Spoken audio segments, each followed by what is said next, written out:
Hello friends, നല്ലൊരു ചെമ്മീൻ ചോറ് ഉണ്ടാക്കിയാലോ. ഈ കാണുന്ന അരപ്പൊക്കെ ഒന്ന് അരച്ച് മാറ്റി വെക്കുക. ഇനി കഴുകി വൃത്തിയാക്കിയ ചെമ്മീനിലേക്ക് കുറച്ച് മഞ്ഞൾപ്പൊടി, മുളക് പൊടി, കുറച്ച് ഉപ്പും പിന്നെ നമ്മൾ നേരത്തെ അരച്ച് വെച്ച അരപ്പും ചേർത്ത് നന്നായി ഒന്ന് മാരിനേറ്റ് ചെയ്യുക. നന്നായി മിക്സ് ചെയ്ത് അതൊരു 5 മിനിറ്റ് റെസ്റ്റ് ചെയ്യാൻ വെക്കുക. പിന്നെ നമുക്ക് ഇതിലേക്ക് വേണ്ടത് കുറച്ച് ചെറിയുള്ളിയാണ്. ചെറിയുള്ളി കുനുകുനാ അരിയുക. അതും കുറച്ച് വെളിച്ചെണ്ണ എടുത്ത് അതിലേക്കൊന്ന് ജസ്റ്റ് ഒന്ന് വഴന്ന് വന്നാൽ മതി.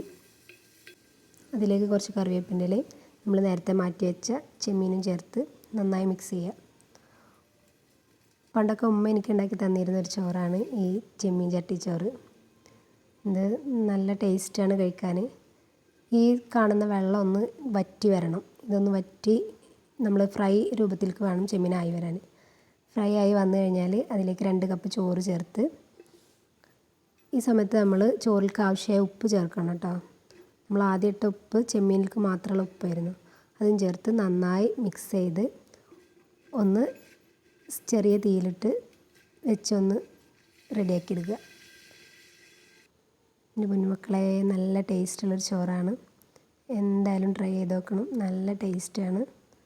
നിങ്ങൾ കഴിച്ചിട്ട് ഫീഡ്ബാക്ക് പറയണം. Okay, thank you.